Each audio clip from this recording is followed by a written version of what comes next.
ખ્યાતિ હોસ્પિટલ ઘટનાને પગલે આરોગ્ય મંત્રીએ કડક કાર્યવાહી કરવા સૂચના આપી છે। અમદાવાદની ખ્યાતિ હોસ્પિટલમાં બનેલ ઘટનાને પગલે આરોગ્ય મંત્રી ઋષિકેશ પટેલે ગાંધીનગર ખાતે સર્વગ્રાહી સમીક્ષા બેઠક કરીને કડક કાર્યવાહી કરવા સૂચના આપી હતી। અમદાવાદની ખ્યાતિ હોસ્પિટલમાં બનેલ દુઃખદ ઘટનાની સરકારે ગંભીરતાથી નોંધ લીધી છે। આરોગ્ય વિભાગના અગ્ર સચિવ ધનંજય દ્વિવેદી ખ્યાતિ હોસ્પિટલને પીએમજયમાં યોજનાની માર્ગદર્શિકા અનુસાર કાયમીપણે બ્લેકલિસ્ટ કરાઈ છે।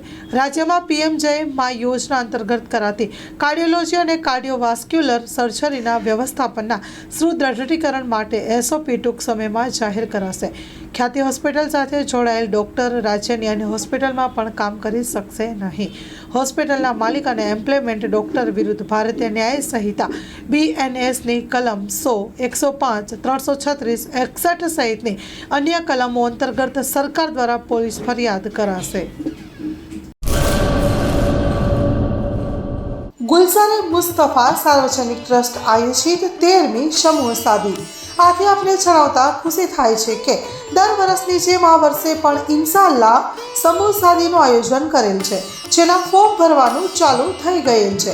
સમૂહ શાદીના ફોર્મ છેલ્લે તારીખ 10/12/2024 સુધી સ્વીકારવામાં આવશે। સમૂહ શાદી ઇન્શાઅલ્લાહ તારીખ 19/1/2025 રવિવારે યોજવામાં આવશે। ફોર્મ મેળવવા સંપર્ક કરો Haji Mohammad Rafiq Jusab Baloch, Bharat laundry, Jat tea house સામે, Mota Pir road, Sanjognagar, Bhuj, Kutch. Mobile number 9687314318।